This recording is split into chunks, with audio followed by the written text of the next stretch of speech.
Friends, कैसे हैं आप सभी। मैं नीरज शुक्ला आपके अपने परिवार मां शारदे एकेडमी में एक बार फिर से हार्दिक स्वागत करता हूं। प्यारे साथियों, जैसा कि आप सभी से मैं चर्चा कर रहा था हिंदी साहित्य पे, तो हिंदी साहित्य पे मैं आप सभी से बात कर रहा था। आधुनिक काल पे मैं बात कर रहा था। आधुनिक काल के बारे में मैंने बताया था, उसे कितने भागों में बांटा गया है, उसके कितने भाग हैं, कितने प्रकार से उसे अलग अलग प्रकार से बांटा गया, उन सब पे मैं चर्चा कर चुका था। तो यदि मैं बात करूं, मैं भारतेंद्र काल पे मैं चर्चा आप सभी से कर चुका था। आज हम आप सभी से बात करेंगे द्विवेदी काल, जिसे कहते हैं द्विवेदी युग के नाम से भी जानते हैं। तो मेरे साथियों, आधुनिक काल पे मैं यदि बात करता हूं तो द्विवेदी काल पे मैं आज चर्चा करूंगा। किसमें बात करूंगा? द्विवेदी काल पर। द्विवेदी युग भी इसे कहा जा सकता है, द्विवेदी युग कह लो मेरे भाई, या इसे द्विवेदी काल कह लो। बात एक ही है, अलग अलग बातें नहीं है, कोई दिक्कत नहीं है। कभी कभी कहीं पर द्विवेदी युग लिखा होता है तो कहीं पे द्विवेदी काल लिखा होता है। तो मेरे भाई, यदि इसके समय की बात करता मैं, तो इसका समय कब से कब तक है? 1925 से लेकर के 1950 ईस्वी विक्रम संवत तक है। ये समय दिया है, किसमें दिया है मेरे भाई? ये तो विक्रम संवत में दिया है। किसमें दिया है? विक्रम संवत में दिया है। उम्मीद करता हूँ इतनी चीजें समझ में आ गई होंगी, कोई दिक्कत नहीं हो रही होगी, किसी भी प्रकार की समस्या नहीं होगी। यदि मैं बात करता हूँ द्विवेदी काल को अन्य किस नाम से जाना जाता है मेरे भाई, तो द्विवेदी काल को यदि मैं बात करूं तो इसे क्या कहा जाता है? इसे व्याकरण काल भी कहा जा सकता है। इसे क्या कहा जाता है? इसे व्याकरण काल के नाम से भी जाना जाता है, या इसे व्याकरण काल भी कहा जाता है। अच्छा, व्याकरण काल कहा तो किसने कहा मेरे भाई? तो इसे व्याकरण काल किसने कहा था? तो हजारी प्रसाद द्विवेदी जी ने कहा था। किसने कहा था? हजारी प्रसाद द्विवेदी जी ने इसे क्या कहा था? हजारी प्रसाद द्विवेदी जी ने इसे क्या कहा था? व्याकरण काल कहा था। किस काल को द्विवेदी जी ने व्याकरण काल के नाम से पुकारा है या व्याकरण काल कहा है? तो द्विवेदी काल को आचार्य हजारी प्रसाद द्विवेदी ने व्याकरण काल कहा है। अच्छा, यदि मैं बात करता द्विवेदी काल को व्याकरण काल के अलावा अन्य क्या किस नाम से जाना जाता है मेरे भाई, तो इसे व्याकरण काल की भाग के बाद और क्या मैं बात करता हूं, तो इसे जागरूक सुधार भी काल कहा जाता है। क्या कहा जाता है? इसे कहा जाता है जागरण सुधार काल। क्या कहा जाता है मेरे भाई? इसमें जागरण सुधार काल के भी नाम से जाना जाता है, जागरण सुधार काल। अच्छा, ये जो जागरण सुधार काल, ये नाम किसने दिया था मेरे भाई? तो डॉक्टर नागेंद्र ने इसे क्या कहा था? डॉक्टर नागेंद्र जी ने ये बात कही थी। तो उम्मीद करता हूं इतनी चीजें समझ में आ रही होंगी, कोई दिक्कत नहीं हो रही होगी, किसी भी प्रकार की कोई समस्या नहीं होगी। तो प्यारे साथियों, मैंने 2 से 3 चीजें मैं बताने का प्रयास किया। सबसे पहले मैं द्विवेदी काल की यदि मैं बात करता, समय की बात करता, तो 1925 से लेकर के 1950 ईस्वी तक है। ये कब समय किसमें दिया? ये समय विक्रम संवत में दिया है। उसके बाद द्विवेदी युग को अन्य किस नाम से जाना जाता है? तो मेरे भाई जागरण काल के नाम से, जागरण सुधार काल के नाम से जाना जाता है। जागरण सुधार काल की संज्ञा किसने दी है? तो मेरे भाई ये नागेंद्र जी ने दी है। और मैं बात करता, इसे व्याकरण काल के नाम से भी जाना जाता है। तो व्याकरण काल की संज्ञा किसने दी है? तो आचार्य हजारी प्रसाद द्विवेदी जी ने दी है। तो उम्मीद करता हूं इतनी चीजें समझ में आ गई होंगी, कोई दिक्कत नहीं हो रही होगी, किसी भी प्रकार की कोई समस्या नहीं हो रही होगी मेरे भाई। तो अब मैं बात करता हूं द्विवेदी काल के कुछ प्रमुख कवि हैं, उन पर मैं चर्चा कर लेता हूं। तो अब हम आप सभी से बात करेंगे द्विवेदी काल के कवियों पर चर्चा कर लेता हूं। कवियों पर चर्चा कर लूंगा, प्रमुख कवियों पर चर्चा करेंगे। तो द्विवेदी काल के जितने भी कवि हैं, उनकी रचनाएं हैं, कवि व उनकी रचनाओं पर चर्चा करेंगे। उनकी रचनाओं पर भी हम चर्चा करेंगे, क्योंकि जहां से हमारी परीक्षा में अक्सर प्रश्न बनते हैं मेरे भाई, उन पर मैं चर्चा करता हूं। तो सबसे पहले अब हम बात करते हैं द्विवेदी काल के जो प्रमुख कवि हैं और उनकी रचनाएं हैं, कहां से हमारी परीक्षा में प्रश्न बन सकता है। तो सबसे पहले मैं बात करता हूं मेरे भाई श्रीधर पाठक जी की मैं बात करता हूं। सबसे पहले मैं बात कर लेता श्रीधर पाठक जी की। किसकी मैं बात करता? श्रीधर पाठक जी की मैं बात करता। तो श्रीधर पाठक की मैं बात करता मेरे भाई, तो सबसे पहले हम जानेंगे इनका जन्म कब हुआ था। और इनकी मृत्यु कब हुई थी।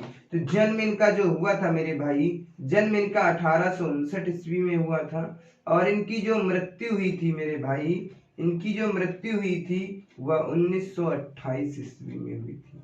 कब हुई थी मेरे भाई? 1928 ईस्वी में हुई थी। अच्छा, इसके अलावा यदि मैं इनकी बात करता तो ये खड़ी बोली के प्रथम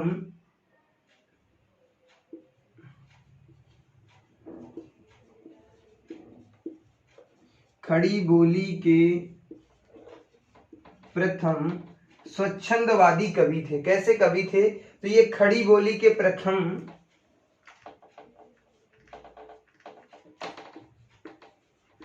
स्वच्छंदवादी कवि थे।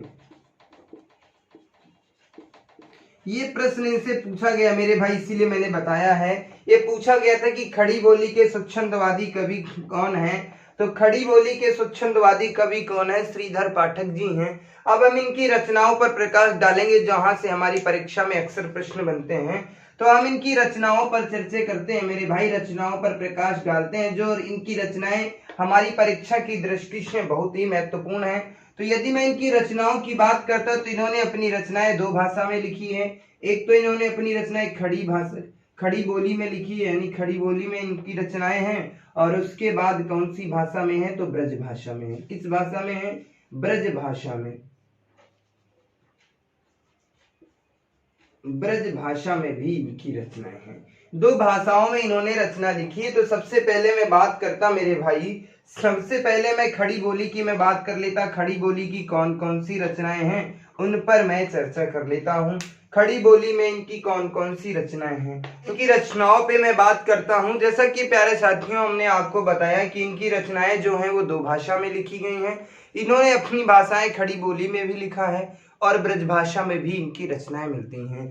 तो सबसे पहले मैं बात कर लेता इनकी रचनाएं जो हैं खड़ी बोली में, यानी कि खड़ी बोली में कौन कौन सी रचनाएं और ब्रज भाषा में कौन कौन सी रचनाएं। हालांकि आपसे इतने डिटेल में नहीं पूछेगा कि निम्न में से या रचना खड़ी बोली में लिखी गई है या ब्रज भाषा में लिखी गई है, लेकिन मेरे भाई यदि मैं पढ़ रहा हूँ थोड़ा और अच्छे से पढ़ लेता हूँ, क्या पता यदि पूछ भी ले तो कोई दिक्कत नहीं होनी चाहिए। तो सबसे पहले मैं बात करता हूँ खड़ी बोली में इनकी कौन कौन सी रचनाएं मेरे भाई।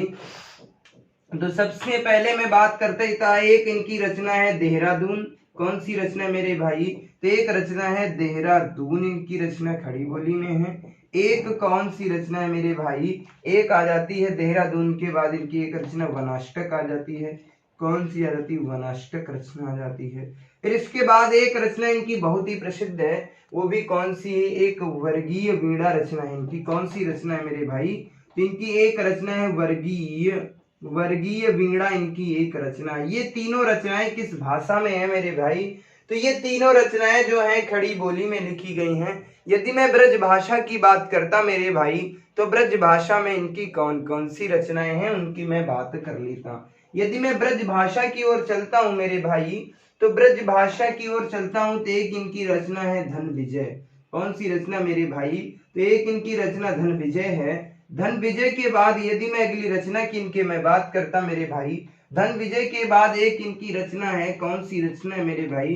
तो एक इनकी रचना है शांद अटल रचना है। कौन सी रचना है? शांद अटल। ये दो रचनाएं इनकी जो है ब्रज भाषा में लिखी गई हैं। तो मेरे भाई, हालांकि ये आपको सारी रचनाओं को याद रखना इतनी बहुत बड़ी समस्या नहीं है, क्योंकि मैंने 5 रचनाओं पे ही चर्चा की है जो आपकी परीक्षा के लिए बहुत ही महत्वपूर्ण है। उससे ज्यादा नहीं पूछा जाएगा, ये मैं गारंटी के साथ कहता हूं। ये पूछी जा सकती है, निम्न में से देहरादून किसकी रचना है? वनाष्टक किसकी रचना है? वर्गीय वीणा, धन विजय और शांद अटल, ये सब किसकी रचनाएं हैं मेरे भाई? तो ये श्रीधर पाठक जी की रचनाएं हैं। और जो प्रश्न बनता है मेरे भाई, तो कभी भी इनसे नहीं बनता, ये जन्म और मृत्यु से कभी भी प्रश्न नहीं बनता है, क्योंकि वो तुलसीदास का जन्म मृत्यु पूछ सकता है, कबीर दास जी का पूछ सकता है, बिहारी जी का पूछ सकता है, रसखान जी का पूछ सकता है, घनानंद जी का पूछ सकता है मेरे भाई। इन लोगों के जन्म मृत्यु से प्रश्न बनते हैं और कुछ नहीं है। एक प्रश्न इनसे ये बनता है, ये खड़ी बोली के प्रथम कौन स्वच्छंदवादी कवि थे? ये प्रश्न यहाँ से बन सकता है मेरे भाई। तो उम्मीद करता हूँ ये सारी चीजें समझ में आ गई होंगी, कोई दिक्कत नहीं हो रही होगी, किसी भी प्रकार की कोई समस्या नहीं हो रही होगी। तो आगे मैं आप सभी से चर्चा करता हूँ मेरे भाई, आगे मैं आप सभी से बात करता हूँ द्विवेदी काल के जो थे प्रमुख कवि थे उन पर मैं चर्चा कर रहा हूँ। तो उन पर मैं चर्चा कर रहा हूँ। हमने श्रीधर पाठक जी के बारे में जान लिया है। इसके बाद मैं जानता हूँ, इसके बाद मैं बात करूंगा रामचरित्र उपाध्याय जी की मैं बात करता हूँ। किसकी बात मैं करूंगा मेरे भाई? तो रामचरित्र उपाध्याय जी की मैं बात करूंगा। उपाध्याय जी की मैं बात करूंगा, जहां से प्रश्न बनने की संभावना है मेरे भाई। हर एक पॉइंट से मैं बात कर लूंगा, हर एक एंगल से मैं बात करूंगा, जहां जहां से आपकी परीक्षा में प्रश्न बन सकते हैं मेरे भाई, हर एक जगह से मैं बात करूंगा। क्योंकि यदि मैं इनकी बात करता रामचरित्र उपाध्याय जी की से मैं बात करता, तो इनकी रचनाओं से ही केवल हमारी परीक्षा में प्रश्न बनता है और कोई भी प्रश्न नहीं बनता है। तो यदि हालांकि इनके जन्म की मैं बात करता, तो इनका जन्म जो हुआ था मेरे भाई, हालांकि जन्म से प्रश्न नहीं बनेगा, लेकिन फिलहाल भी मैं बता देता, इनका जन्म 1872 ईस्वी में हुआ था। यदि मैं इनकी रचनाओं पर प्रकाश डालूं, यदि मैं इनकी रचनाओं पर प्रकाश डालता हूं, जहां से हमारी परीक्षा में प्रश्न बनने की संभावना है मेरे भाई, तो एक रचना इनकी है, एक इनकी रचना है भारत भक्ति रचना है मेरे भाई। एक रचना इनकी है चिंतामणि रचना है। कौन सी रचना है? चिंतामणि रचना है इनकी। और एक रचना इनकी है रामचरित्र रचना है। कौन सी रचना है मेरे भाई? एक इनकी रचना है रामचरित्र रचना है। क्योंकि इतनी ही रचनाएं आपकी परीक्षा में पूछी जा सकती हैं और इससे ज्यादा इनसे प्रश्न नहीं बनेगा। तो बस इनमें बहुत ज्यादा चीजें नहीं याद रखना है, भारत भक्ति याद कर लेना है, चिंतामणि, रामचरित्र उपाध्याय की ही मैं बात कर रहा, तो उनके नाम की है एक रचना है। और उसके बाद भारत भक्ति किसकी रचना मेरे भाई? रामचरित्र। चिंतामणि किसकी रचना है? तो चिंतामणि भी किसकी रचना है? रामचरित्र उपाध्याय जी की रचना है। इसके बाद मैं अगले कवि पे मैं चर्चा करता हूं, अगले कवि पे जो हमारी परीक्षा के लिए अत्यंत महत्वपूर्ण है, और मैं बात करूंगा महावीर प्रसाद द्विवेदी जी की मैं बात करता। यदि प्यारे साथियों मैं बात करूंगा महावीर प्रसाद द्विवेदी, जो आपके लिए बहुत ही महत्वपूर्ण है, महावीर प्रसाद द्विवेदी की मैं बात करता हूं। महावीर प्रसाद द्विवेदी जी से, क्योंकि यदि मैं बात करता द्विवेदी युग में महावीर प्रसाद द्विवेदी जी का बहुत ही महत्वपूर्ण स्थान है। इनसे बहुत ज्यादा प्रश्न आपकी परीक्षाओं में बनेंगे। एक इनसे प्रश्न बहुत ज्यादा बन सकते हैं यदि द्विवेदी काल की मैं बात करता, और एक अयोध्या सिंह उपाध्याय हरिऔध जी से प्रश्न बनने की बहुत ज्यादा संभावनाएं रहती हैं। तो यदि मैं महावीर प्रसाद द्विवेदी की मैं बात करता, तो इनके जन्म मृत्यु सब पे मैं बात करूंगा मेरे भाई। तो इनका जन्म जो हुआ था वो 1864 ईस्वी में हुआ था, और इनकी जो मृत्यु हुई थी वो 1938 ईस्वी में हुई थी। कब हुई थी? 1938 ईस्वी में इनकी मृत्यु हुई थी। अच्छा, इनका जन्म कहाँ हुआ था मेरे भाई? तो इनका जन्म रायबरेली में हुआ था। कहाँ हुआ था? रायबरेली यूपी में इनका जन्म हुआ था। रायबरेली यूपी में ही इनका जन्म हुआ था। अच्छा, इनके मैं काव्य संग्रह की यदि मैं बात करता, इनकी काव्य संग्रह की मैं बात करता, यानी कि इनकी रचनाओं की मैं बात करता, काव्य संग्रह की मैं बात कर लेता मेरे भाई, तो कौन कौन से हैं मेरे भाई? तो एक आ जाती है काव्य मंजूषा है। कौन सा है? तो काव्य मंजूषा। कौन सा है? काव्य मंजूषा। एक आ जाती है सुषमा। कौन सा है? सुषमा के बाद क्या आ जाता मेरे भाई? एक आ जाता है कान्य कुंज। क्या आ जाता है? कान्य कुंज के बाद क्या आ जाता है मेरे भाई? एक आ जाता है अवला विलाप आ जाता है। अवला विलाप के बाद यदि मैं बात करता मेरे भाई, तो एक इनकी रचना बहुत ही प्रसिद्ध है, देवी। कौन सी रचना है? देवी स्तुति शतक। हाँ, देवी स्तुति शतक इनकी रचना है। शतक इन्हीं की रचना है मेरे भाई। तो इतनी रचनाओं को याद रखना है, बहुत ज्यादा डिटेल से मैं चर्चा नहीं करूंगा, जो आपकी परीक्षा के लिए बहुत ही महत्वपूर्ण है उन सब पे चर्चा करता हूँ। क्योंकि यदि महावीर प्रसाद द्विवेदी जी से प्रश्न बनेगा तो इनकी रचनाओं से ही प्रश्न बन सकता है। तो मैं बात करता हूँ मेरे भाई, इनकी एक रचना है, कौन सी है, काव्य मंजूषा है, सुषमा इनकी रचना याद कर लेना है। और एक रचना इनकी काव्य कुंज है, काव्य कुंज के बाद अबला विलाप है, और देवी स्तुति शतक। ये रचना आपकी यूपीटीटी 2016 में पूछी गई, देवी स्तुति शतक इसकी रचना है मेरे भाई। कि ये रचना महावीर प्रसाद द्विवेदी जी की रचना है। तो उम्मीद करता हूँ ये चीजें आपको समझ में आ रही होंगी, कोई दिक्कत नहीं हो रही होगी, किसी भी प्रकार की कोई समस्या नहीं हो रही होगी। अच्छा, और मैं बात करता मेरे भाई, इन्होंने अनुवाद किस किस का किया है तो उस पर भी प्रकाश डालते हैं, यदि हालांकि वहां से कोई प्रश्न नहीं बनेगा, लेकिन फिलहाल के लिए मैं बात कर लेता। तो इन्होंने अनुवाद किसका किया था, किन किन चीजों का अनुवाद किया, ठीक है। तो यदि मैं अनुवाद की मैं बात करता मेरे भाई, तो इन्होंने विनय शतक का अनुवाद किया था। किसका किया था मेरे भाई, विनय शतक। विनय शतक भर्तहरि का अनुवाद किया था। किसका किया था, विनय शतक भर्तहरि का इन्होंने अनुवाद किया। और मैं बात कर लेता तो इन्होंने स्नेहमाला का भी अनुवाद किया। किसका, स्नेहमाला का अनुवाद किया। और उसके बाद मैं बात कर लेता, इसके बाद इन्होंने ऋतु संहार का, ऋतु संहार, ऋतु संहार नहीं, ऋतु तरंगड़ी, ऋतु तरंगड़ी का भी इन्होंने अनुवाद किया है। इन तीन का इन्होंने अनुवाद किया था, विनय शतक भर्तहरि का, स्नेहमाला का, ऋतु तरंगड़ी, इन चीजों का इन्होंने अनुवाद किया था। किसने किया था मेरे भाई, तो ये महावीर प्रसाद द्विवेदी ने तीनों का अनुवाद किया था। तो उम्मीद करता हूँ ये चीजें समझ में आ रही होंगी, कोई दिक्कत नहीं हो रही होगी, किसी भी प्रकार की कोई समस्या आप सभी मित्रों को नहीं हो रही होगी। तो आगे मैं बात करता हूँ अयोध्या सिंह हरिऔध उपाध्याय जी की मैं बात करता हूँ, जहां से आपकी परीक्षा में प्रश्न बनने की 100% गारंटी होती है कि वहां से एक प्रश्न जरूर आएगा।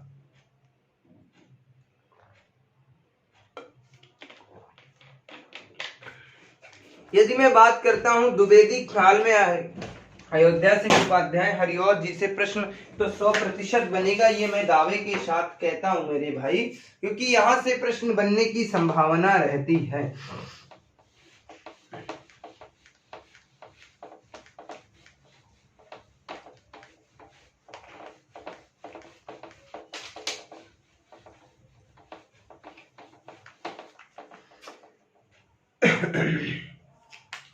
तो प्यारे साथियों, अब आप सभी से मैं बात करता हूं अयोध्या सिंह हरिऔध उपाध्याय की।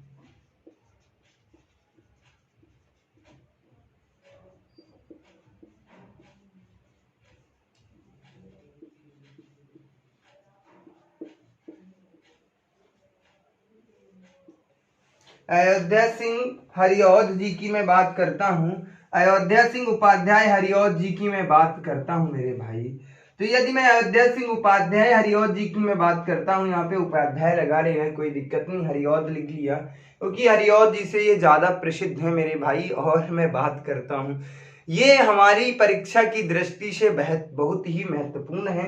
यदि मैं इनके जन्म और मृत्यु की बात करता मेरे भाई, तो जन्म और मृत्यु की बात करता तो इनका जन्म जो हुआ था मेरे भाई, तो इनका जन्म हुआ था 1865 ईस्वी में, और इनकी मृत्यु जो हुई थी, इनकी मृत्यु हुई थी 1938 ईस्वी में।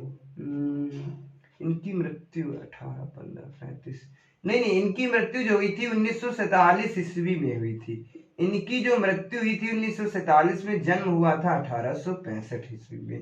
जो 1938 ईस्वी में मृत्यु हुई थी वो किसकी हुई थी मेरे भाई, तो महावीर प्रसाद द्विवेदी जी की हुई थी 1938 में। तो यदि मैं इनके जन्म की बात करता मेरे भाई, तो इनका जन्म 1865 ईस्वी में हुआ था, मृत्यु इनकी 1947 ईस्वी में हुई थी। और मैं बात कर लेता मेरे भाई, तो यदि मैं बात करता इन्हें क्या कहा जाता था, इन्हें कहा जाता था आधुनिक हिंदी का सूरदास। इन्हें क्या कहा गया है, इन्हें किसकी उपाधि दी गई है, तो इन्हें आधुनिक हिंदी का सूरदास कहा गया है। आधुनिक हिंदी का सूरदास कहा गया है। किसे आधुनिक हिंदी का सूरदास कहा गया मेरे भाई? तो आधुनिक हिंदी का सूरदास किसे कहा गया? अयोध्या सिंह हरिऔध यानी उपाध्याय जी को कहा गया था। और आधुनिक हिंदी का सूरदास कहा किसने है मेरे भाई? तो ये बात किसने कही थी? डॉक्टर गणपति चंद्र ने कहा था। किसने कहा था? गणपति चंद्र ने इन्हें आधुनिक हिंदी का सूरदास कहा था। और मैं बात करता इन्हें और भी क्या कहा जाता है, इसके बारे में मैं बात करता हूँ। आधुनिक हिंदी का सूरदास इन्हें कहा जाता है। अब इनकी हम रचनाओं पे प्रकाश डालते हैं, जहां से आपकी परीक्षा में प्रश्न बनने की संभावना रहती है मेरे भाई। तो यदि मैं इनकी रचनाओं पर मैं बात करता मेरे भाई, तो इनकी एक रचना है प्रिय प्रवास। कौन सी रचना है? प्रिय प्रवास है। प्रिय प्रवास के बाद इनकी एक रचना वैदेही वनवास है। कौन सी रचना है मेरे भाई? वैदेही वनवास है। वैदेही वनवास के बाद यदि मैं इनकी रचना की मैं बात करता हूं, तो एक इनकी रचना है परिजात रचना है। कौन सी रचना है मेरे भाई? परिजात है। और उसके बाद कौन सी रचना है? चोखे चौपदे इनकी एक रचना है। कौन सी रचना है? तो चोखे चौपदे इनकी एक रचना है। उसके बाद मैं बात करता हूं मेरे भाई, एक इनकी रचना है प्रेम प्रपंच। प्रेम प्रपंच किसकी रचना है? प्रेम प्रपंच के बाद यदि मैं बात करता मेरे भाई, प्रेम प्रपंच के बाद एक आ जाता है रस केली बिल्ली, रस कलश। एक इनकी रचना है रस कलश के बाद यदि मैं इनकी रचनाओं की मैं बात करता, रस कलश के बाद इनकी एक रचना आ जाती है फूल पत्ते। भी इनकी एक रचना है। कौन सी रचना मेरे भाई? फूल पत्ते के बाद यदि मैं इनकी एक रचना की मैं बात करता, तो एक रचना इनकी है कृष्ण शतक के बाद यदि इनकी रचनाओं की मैं बात करता मेरे भाई, तो एक इनकी रचना है रसिक रहस्य। इनकी रचना है कौन सी रचना मेरे भाई? तो रसिक रहस्य भी इन्हीं की रचना है। रसिक रहस्य के बाद यदि मैं बात करता मेरे भाई, तो एक इनकी रचना है गर्म। एक इनकी रचना थी रसिक रहस्य फूल पत्ते गर्म सस। हाँ, इनकी एक रचना है गर्म स्पर्श रचना है। कौन सी रचना थी? गर्म स्पर्श इनकी एक रचना थी। और उसके बाद एक रचना इनकी थी पदम प्रसून। कौन सी रचना है मेरे भाई? पदम प्रसून रचना थी। पदम प्रसून इनकी एक रचना थी। इतनी रचनाएं आपकी परीक्षा में पूछी जा सकती हैं। प्रिय प्रवास, वैदेही वनवास, परिजात, चौखे चौपदे, प्रेम प्रपंच बहुत ज्यादा इंपॉर्टेंट है मेरे भाई। रस कलश, फूल पत्ते, कृष्ण शतक, रसिक रहस्य, गर्म स्पर्श, पदम प्रसून। एक रचना इनकी और रह रही है मेरे भाई, एक रचना इनकी थी बोलचाल रचना। इनकी कौन सी एक है? इनकी एक रचना है बोलचाल। इतनी रचनाएं आप सभी प्यारे साथियों को याद रखना है, इसमें ज्यादा एक भी प्रश्न इनसे नहीं पूछा जाएगा। यदि मैं बात करता प्रिय प्रवास जो है इनका, यदि मैं प्रिय प्रवास के बारे में बात करूं, तो यह खड़ी बोली का प्रथम महाकाव्य है। यह खड़ी बोली का प्रथम महाकाव्य है। कैसा काव्य है? तो प्रथम महाकाव्य है। कैसा काव्य है मेरे भाई? तो यह खड़ी बोली का प्रथम महाकाव्य है। तो उम्मीद करता हूं चीजें समझ में आ रही होंगी, कोई दिक्कत नहीं हो रही होगी, किसी भी प्रकार की आप सभी मित्रों को कोई भी समस्या नहीं आ रही होगी। तो आगे मैं बात करता हूं, जो भी प्रश्न हमारी परीक्षा में बन सकते हैं, हर एक प्रश्न पे मैं चर्चा करूंगा। तो अब मैं बात करूंगा मेरे भाई मैथिली शरण गुप्त पे मैं बात कर लेता। अब यदि मैं बात कर लेता मैथिली शरण गुप्त पे,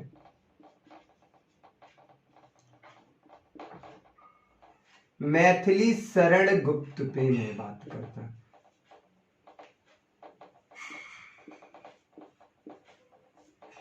मैथिली शरण गुप्त पे यदि मैं बात करता मेरे भाई, तो मैथिली शरण गुप्त का सबसे पहले मैं बात कर लेता, इनका जन्म कब हुआ था? तो मेरे भाई तो इनका जन्म कब हुआ?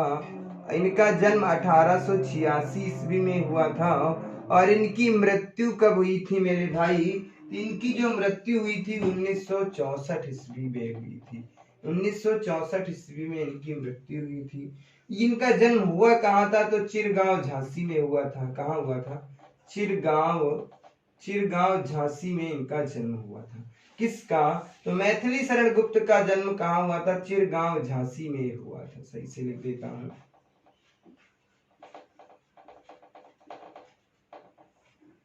चिरगांव झांसी में इनका जन्म हुआ था। उसके बाद यदि मैं बात करता मेरे भाई, और मैं बात करता तो इन्हें आधुनिक हिंदी का तुलसी कहा जाता था। इन्हें क्या कहा जाता था? तो इन्हें आधुनिक हिंदी का तुलसी कहा जाता था। इन्हें क्या कहा जाता था? तो मेरे भाई ऐसी ही बात लिख लेना, इन्हें जैसे आधुनिक हिंदी का सूरदास किसे कहा जाता था? अयोध्या सिंह हरिऔध उपाध्याय जी को कहा जाता था। तो यदि मैं बात करता मैथिली शरण गुप्त को आधुनिक हिंदी का, मैं ऐसे शार्ट में लिख देता आधुनिक हिंदी का, आधुनिक हिंदी का तुलसी, आधुनिक हिंदी का तुलसी कहा जाता था। इन्हें क्या कहा जाता था? तो इन्हें आधुनिक हिंदी का तुलसी के नाम से जाना जाता था। और इनके गुरु की मैं बात करता, इनके गुरु जी का क्या नाम था? तो ये प्रश्न पूछा जा सकता है। यदि इनके गुरु की मैं बात करता मेरे भाई, तो महावीर प्रसाद जो थे, महावीर प्रसाद जी इनके गुरु थे।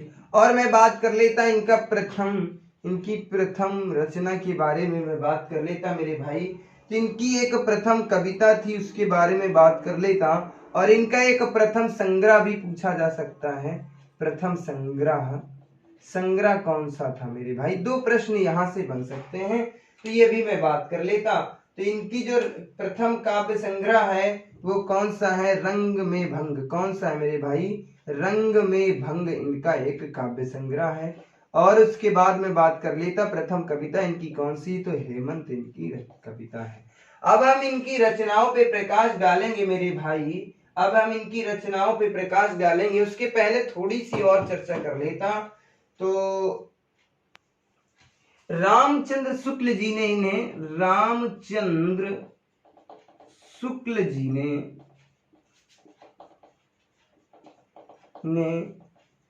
इन्हें सामंजस्य कवि कहा है। क्या कहा था? सामंजस्य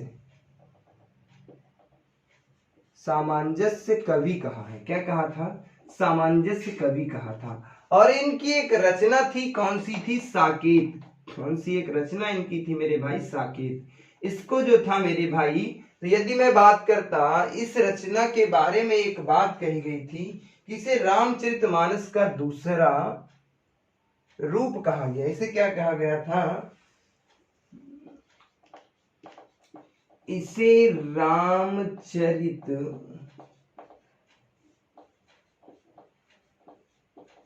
मानस का दूसरा स्तंभ कहा गया था। क्या स्तंभ कहा जाता है? दूसरा स्तंभ कहा जाता है। और यदि मैं बात करता, इन्होंने अपने आप को कौटुंबिक कवि माना है। इन्होंने अपने आप को क्या माना था? इन्होंने अपने आप को कौटुंबिक कवि माना था। कौन से कवि? कौटुंबिक कवि माना था। कैसे कवि माना था इन्होंने अपने आप को कौटुंबिक कवि माना था। तो उम्मीद करता हूँ ये सारी चीजें समझ में आ रही होंगी, कोई दिक्कत नहीं हो रही होगी, किसी भी प्रकार की कोई समस्या नहीं हो रही होगी। तो इनकी जो प्रथम कविता है हेमंत है, प्रथम संग्रह कौन सा है? रंग में भंग है। रामचंद्र शुक्ल ने इन्हें सामंजस्य कवि कहा था। अच्छा, ये बात पूछा जा सकता है, इनको सामंजस्य कवि किसने कहा था? तो रामचंद्र शुक्ल जी ने कहा था। अच्छा, इनकी एक रचना है जो साकेत है, इसे कहा जाता है मेरे भाई, तो रामचरितमानस का इसे दूसरा स्तंभ कहा जाता है, इस रचना को कहा जाता है। तो उम्मीद करता हूँ ये सारी चीजें समझ में आ रही होंगी, कोई दिक्कत नहीं हो रही होगी, किसी भी प्रकार की कोई समस्या नहीं हो रही होगी। अब हम इनकी रचनाओं पे प्रकाश डालते हैं मेरे भाई। अब इनकी हम रचनाओं पे प्रकाश डालते हैं जो आपकी परीक्षा के लिए बहुत ही महत्वपूर्ण हैं। तो इनकी रचनाओं पर मैं प्रकाश डालता हूं मेरे भाई। इसे थोड़ा सा रफ कर देता हूं, इधर बात कर लेता हूं इनकी रचनाओं की। यदि मैं इधर बात कर लेता हूं क्योंकि यहाँ पे जगह नहीं बची हुई है, तो किसकी रचनाओं की मैं बात कर रहा हूं? मैथिली शरण गुप्त की रचनाओं पर मैं प्रकाश डालता हूं। तो यदि मैं इनकी रचनाओं पर बात करता मेरे भाई, तो इनकी एक रचना, सबसे पहले इनकी एक रचना में बात कर लेता, साकेत की ही बात कर लेता। कौन सी रचना है मेरे भाई? तो साकेत है। साकेत के बाद में बात करता मेरे भाई, इनकी रचना कौन सी है? साकेत है। रंग में भंग है। कौन सी रचना है? रंग में भंग। रंग में भंग। उसके बाद एक रचना इनकी है जयद्रथ। कौन सी रचना है? जयद्रथ रचना है। हाँ, जयद्रथ वध। जयद्रथ वध इनकी एक रचना है। उसके बाद में बात करता साकेत, रंग में भंग, जयद्रथ वध। एक रचना इनकी भारत भारती। कौन सी रचना है मेरे भाई? तो भारत भारती रचना है। भारत भारती के बाद एक रचना इनकी बहुत ही प्रसिद्ध है, जय भारत भी रचना है। भारत भारती, जय भारत। और इसके बाद में अगली रचनाओं की यदि मैं बात करता, भारत भारती, जय भारत, और उसके बाद एक इनकी आ जाती है यशोधरा द्वापर, इनकी रचना है। कौन सी रचना है? यशोधरा द्वापर। यशोधरा द्वापर इनकी रचना है। यशोधरा द्वापर के बाद यदि मैं बात करता मेरे भाई, एक इनकी रचना है हिंदू झंकार। कौन सी रचना है मेरे भाई? तो हिंदू झंकार इनकी रचना है। हिंदू झंकार के बाद मैं बात करता, हिंदू झंकार नहीं, हिंदू झंकार थी इनकी एक रचना, हिंदू झंकार थी, हिंदू झंकार नहीं थी, हिंदू झंकार थी। तो साकेत, रंग में भंग, जयद्रथ वध, भारत भारती, जय भारत, यशोधरा द्वापर, हिंदू झंकार। और उसके बाद यदि मैं बात करता, इनकी एक रचना थी, कौन सी रचना थी? सिद्धराज रचना थी, सिद्धराज। और भी रचनाएं हैं इनकी, हर एक रचना पे मैं प्रकाश डालूंगा जो जो आपकी परीक्षा की दृष्टि से बहुत ही महत्वपूर्ण है। एक इनकी रचना है गुरुकुल। कौन सी रचना है? गुरुकुल रचना है। इनकी एक रचना किसान है। कौन सी रचना मेरे भाई? तो किसान एक इनकी रचना है। एक इनकी रचना कौन सी है? विष्णु प्रिया रचना है। कौन सी रचना मेरे भाई? विष्णु प्रिया है। विष्णु प्रिया के बाद यदि मैं बात करता मेरे भाई, तो इनकी एक रचना कौन सी है? इतनी ही रचना है, साकेत, रंग में भंग, जयद्रथ वध, भारत भारती, जय भारत, यशोधरा द्वापर, हिंदू झंकार, सिंधु, गुरुकुल, किसान, विष्णु प्रिया। और इनकी एक रचना, जी हाँ, एक रचना इनकी बहुत ही महत्वपूर्ण है। वो कौन सी रचना है? सिद्धराज इनकी रचना है। कौन सी रचना मेरे भाई? सिद्धराज। तो इतनी रचनाओं पर ही मैं प्रकाश डालूंगा, क्योंकि इतनी ही रचनाएं आप सभी को याद करना है। मैथिली शरण गुप्त से ये तो मान के चलना है मेरे भाई, एक प्रश्न तो आपकी परीक्षा में जरूर बनेगा। यदि मैथिली शरण से गुप्त प्रश्न बनेगा तो बहुत से चांसेस हैं, जैसे कि इनकी प्रथम कविता पूछी जा सकती, हेमंत इनकी कौन सी कविता है? हेमंत इनकी प्रथम कविता है मेरे भाई। अच्छा, प्रथम संग्रह कौन सा है? रंग में भंग। हाँ, हेमंत छूट ही गई है। इनकी प्रथम कविता एक है हेमंत। हेमंत, ठीक है, हेमंत, ये लिख लेना मेरे भाई। परंतु ये कविता है मेरे भाई, ठीक है।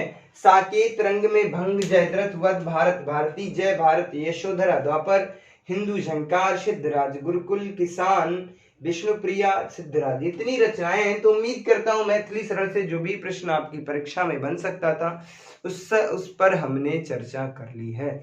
आगे मैं बात करता हूं, कुछ और भी प्रमुख कवि बचे हुए हैं जिन पर मैं चर्चा कर लेता हूं, क्योंकि ये सारे के सारे कवि जो हैं हमारी परीक्षा के लिए अत्यंत महत्वपूर्ण है। अब हम आगे बात करेंगे, क्योंकि मैं ये प्रयास करूंगा कि हम जो द्विवेदी युग पे आज चर्चा कर रहे हैं उस तो आज पूरी चर्चा कर ली जाए, क्योंकि मैं कल चाहता हूं कि अगले काल पे मैं चर्चा करूं आप सभी से प्यारे साथियों। तो उम्मीद करता हूं मैथिली शरण से जितने भी प्रकार के प्रश्न बनने वाले थे उन सब पे मैंने चर्चा कर ली है। अब मैं बात करता हूं लोचन प्रसाद जी की। किसकी मैं बात करता हूं? लोचन प्रसाद पांडे जी की मैं बात करता हूं। लोचन प्रसाद पांडे जी, लोचन प्रसाद पांडे जी से मैं बात करता हूं, जितने भी प्रकार के इनसे प्रश्न बन सकते हैं। तो लोचन प्रसाद पांडे जी की रचनाओं पर ही मैं प्रकाश डालता हूं, क्योंकि इनकी रचनाएं ही पूछी जाती हैं। तो यदि मैं इनकी रचना पे मैं बात करता, इनकी बहुत ज्यादा रचनाएं नहीं है, इनकी बहुत ज्यादा रचनाएं नहीं है। एक इनकी रचना है प्रवासी, और प्रवासी के बाद यदि मैं अगली इनकी रचना की मैं बात करता, तो इनकी एक रचना है प्रवासी, और मैं बात करता महानदी, एक रचना इनकी कौन सी है? महानदी एक इनकी रचना है। और उसके बाद एक रचना इनकी कौन सी है? एक रचना महानदी के बाद आ जाती है प्रवासी महानदी, और उसके बाद एक रचना इनकी आ जाती है मेवाड़ गाथा। इनकी रचना आ जाती है, कौन सी रचना आ जाती है मेरे भाई? मेवाड़ गाथा। ये 3 रचनाएं आपको लोचन जी से याद रखना है, इनसे यदि प्रश्न बनेगा तो यहीं से बन जाएगा। उसके बाद मैं बात करता मेरे भाई, तो अगले कवि कौन से हैं? लाला भगवान दीन से मैं बात करता हूँ। भगवान दीन से मैं बात करता मेरे भाई, लाला भगवान दीन की मैं बात कर लेता। यदि मैं बात करता तो इनकी रचनाओं से ही प्रश्न बनता है, इनकी रचनाओं से ही प्रश्न बन सकता है। तो मैं इनकी रचनाओं पे मैं बात करता तो इनकी एक रचना है वीर बालक रचना है। कौन सी रचना मेरे भाई? तो एक रचना है वीर बालक, एक इनकी रचना है वीर पंचरत्न। कौन सी रचना है? वीर पंचरत्न की रचना है। उसके बाद अगली रचना की मैं बात करता तो एक रचना इनकी है वीर छत्राणी। कौन सी है? वीर छत्राणी इनकी रचना है। देखो यहाँ पर क्या है, लाला भगवान दीन की तो वीर बालक, वीर पंचरत्न, वीर छत्राणी, और उसके बाद एक इनकी रचना है नवीन बीज। कौन सी रचना है मेरे भाई? तो नवीन बीन इनकी रचना है। कौन सी है? तो नवीन बीन। ये सारी रचनाएं किसकी हैं? लाला भगवान दीन की रचनाएं हैं। तो उम्मीद करता हूँ ये सारी कहानी समझ में आ गई होगी, कोई दिक्कत नहीं हो रही होगी, किसी भी प्रकार की कोई समस्या नहीं हो रही होगी। कुछ कवि और भी बचे हैं तो उन पर भी मैं चर्चा कर लेता हूँ, क्योंकि हाँ, जो आगे की कवि हैं जैसे कि राम नरेश त्रिपाठी जी की यदि मैं बात करता, किसकी मैं बात कर लेता, अब अगले कवि की मैं बात करता हूं तो राम नरेश त्रिपाठी जी की मैं बात करता हूं। किसकी बात करता हूं मेरे भाई? तो राम नरेश त्रिपाठी जी की यदि मैं बात करूं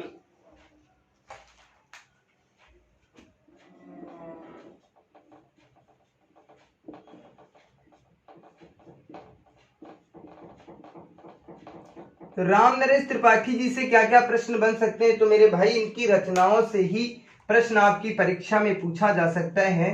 तो हम इनकी रचनाओं पर ही प्रकाश डालेंगे। तो इनकी कौन कौन सी रचना है जो हमारी परीक्षा में आ सकती है? तो एक इनकी रचना है मिलन पथिक रचना है। कौन सी रचना है? मिलन पथिक इनकी रचना है, नहीं मिलन पथिक रचना है मेरे भाई। और उसके बाद एक रचना आ जाती है इनकी मिलन पथिक के बाद आ जाती है मानसी, आ जाती है एक, आ जाती है मानसी इनकी एक रचना है मेरे भाई। मानसी के बाद एक रचना इनकी आ जाती है मेरे भाई। मानसी के बाद में बात करता तो इनकी एक रचना है, नहीं मानसी स्वप्न रचना है, मानसी स्वप्न, मिलन पथिक, मानसी स्वप्न। और उसके बाद आ जाती है एक रचना इनकी बहुत ही प्रसिद्ध है, कविता कौमुदी रचना है। कौन सी रचना है? कविता कौमुदी भी किसकी रचना है मेरे भाई? तो कविता कौमुदी राम नरेश त्रिपाठी जी की रचना है। तो उम्मीद करता हूँ राम नरेश त्रिपाठी जी से जितने भी प्रकार के प्रश्न बन सकते थे उस पर मैंने चर्चा कर ली है।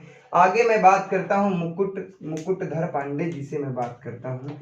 किसकी मैं बात करूंगा? मुकुटधर पांडे जी की। मुकुटधर पांडे जी की मैं बात कर लेता हूँ। तो मुकुटधर पांडे जी की यदि मैं बात करता मेरे भाई तो इनकी रचनाओं पर ही प्रकाश डालूंगा, क्योंकि रचना से ही प्रश्न पूछे जाते हैं आप सभी की परीक्षाओं में।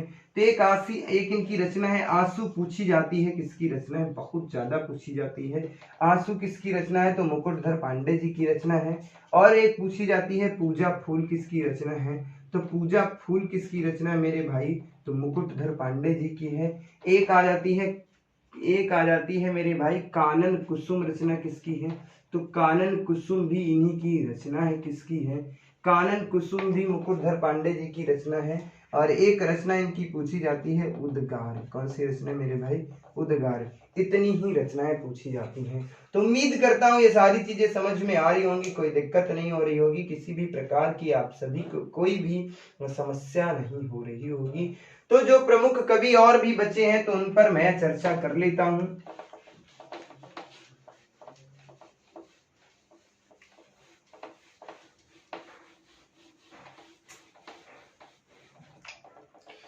अब मैं बात करता मेरे भाई कामता प्रसाद गुरु जी की यदि मैं बात कर लेता। किसकी मैं बात करता? अब मैं बात करता कामता प्रसाद गुरु जी की मैं बात कर लेता।